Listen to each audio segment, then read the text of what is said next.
Hello Internet, sorry I'm late, but I'm back right now. Considering the fact that I'm an Atlanticist, one would believe that I would have a positive opinion of many world organizations. One organization that hasn't been discussed on this channel too often is the United Nations.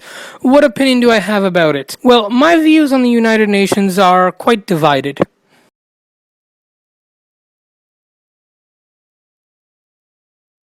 I do love some of the work they have previously done, such as the Millennium Summit back in 2000. It may be hard to believe, but that plan has sort of worked. One of their main goals has been the reduction of poverty and hunger. While those two issues continue to be a challenge today, poverty has decreased exponentially during the last 30 years. They've also done good work with education in the developing world, where school enrollment is now over 90%. Childhood mortality has also halved in the last 30 years, which is quite good for all people. All in all, the last 25 years haven't been so bad as centuries prior. Wherever you live, whether it be in the West or in a developing nation, you are less likely to be poor or hungry or illiterate than in 1990, all thanks to the UN. Back in 2017, the UN set out a new set of goals on a similar scale, but I also have to criticize the UN on a lot of issues.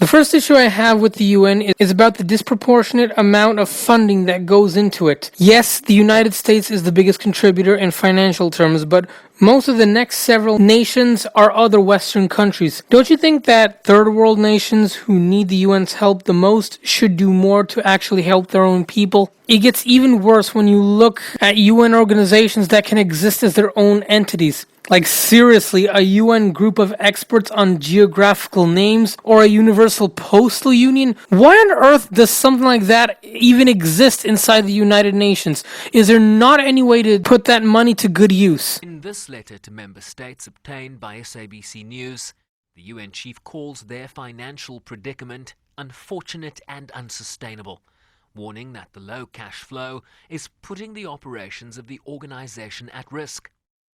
The Secretary General has written to staff today, basically outlining the concerns that he himself has sent on to member states about the troubling financial situation that the organization is in.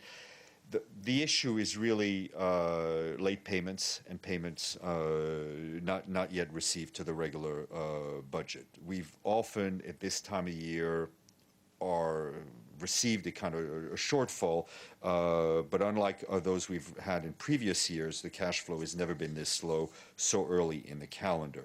And again, third world countries are not bearing the brunt of this. It's the West. I'm strongly opposed to the idea of giving millions of euros or dollars to third world nations because they always end up in the hands of corrupt dictators who just put the money in their own pocket. All of this brings me to my second drawback on the UN. They turn a blind eye not only to the West but also developed regions like Japan or South Korea. If the UN really does aspire to become a global entity, why are they trying to also improve the lives of Westerners alongside their talk of ending poverty in third world countries? Where's the talk of ending illegal immigration, or homelessness, or threats from Islamic radicalization? Or even worse, why aren't they doing anything about the war in Ukraine? They even take a more anti-Western stance on immigration. In 2016, the worst year of my life I have to add, the United Nations High Commission for Refugees went ahead to place a certain number of countries as the top places of resettlement from refugees that come from the Middle East, Congo, South Sudan, and Myanmar.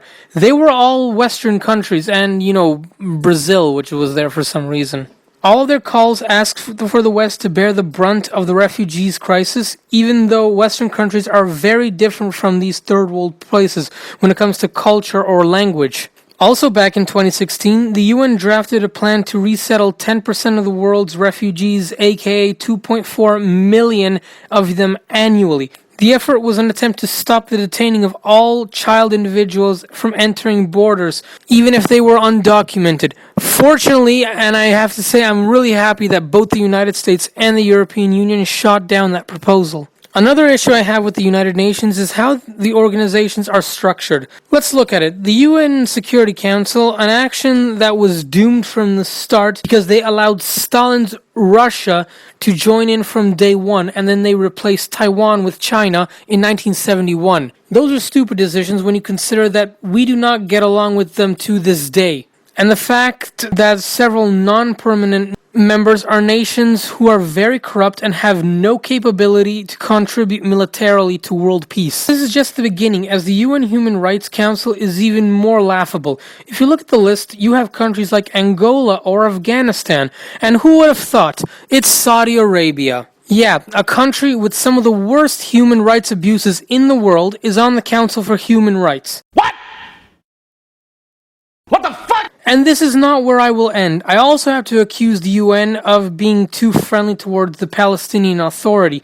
Prominent figures such as Dore Gold, Alan Dershowitz, and Robert Wistrich have accused the UN of elevating armed groups who commit violence against civilians to achieve political goals. An example was in 1976 when Palestinian and far-left groups hijacked an Air France plane and sanctuary was given to them by Ugandan dictator Idi Amin. The UN at the time didn't even lift a finger. It didn't even say a word. In fact, when Israeli forces rescued most of the hostages in Operation Entebbe, the UN actually condemned Israel for saving their hostages from a terrorist group. Think whatever you want about the status of Israel. If the UN wants to become some sort of global authority, it shouldn't support violent terrorist groups. But the final reason why I criticize the UN is because in recent years, they have been unsuccessful at stopping conflicts, and that's exactly what the organization was made for. An example was as far back as 1971, during the Bangladesh Liberation War, where the UN did nothing to stop the Bangladesh genocide. It only ended when India intervened in the war. Another such case occurred in Bosnia when the UN declared Srebrenica a safe zone, and yet the place saw both war and massacre anyway. The UN didn't even look at Rwanda during its own war, and has also failed to act in the war in Darfur, where the Sudanese government went on an ethnic cleansing campaign. The UN also failed to act in 2009 in Sri Lanka during its civil war, and they themselves admitted that it was a failure. But even the deadliest war today isn't being handled by the UN, despite many failed attempts. And that, of course, is the Syrian civil war. Let's also repeat the fact that the UN hasn't done anything to stop the war in Ukraine. And I also wonder, are they even willing, considering that Ukraine is a European nation? If the UN can't handle these small conflicts, how can they even then prevent a third world war? Naturally, there are more problems with the United Nations, but this video would be over an hour long if I went in depth. These are just the biggest problems in my opinion. The UN took over the failed League of Nations after World War I because of internal problems, and they are the reason why the United Nations is facing the same issues. Everything has just come full circle. Maybe if the nations that made up the UN weren't so unsuccessful, then maybe the UN wouldn't be so unsuccessful itself. It only makes me wonder what organization will come next after World War III.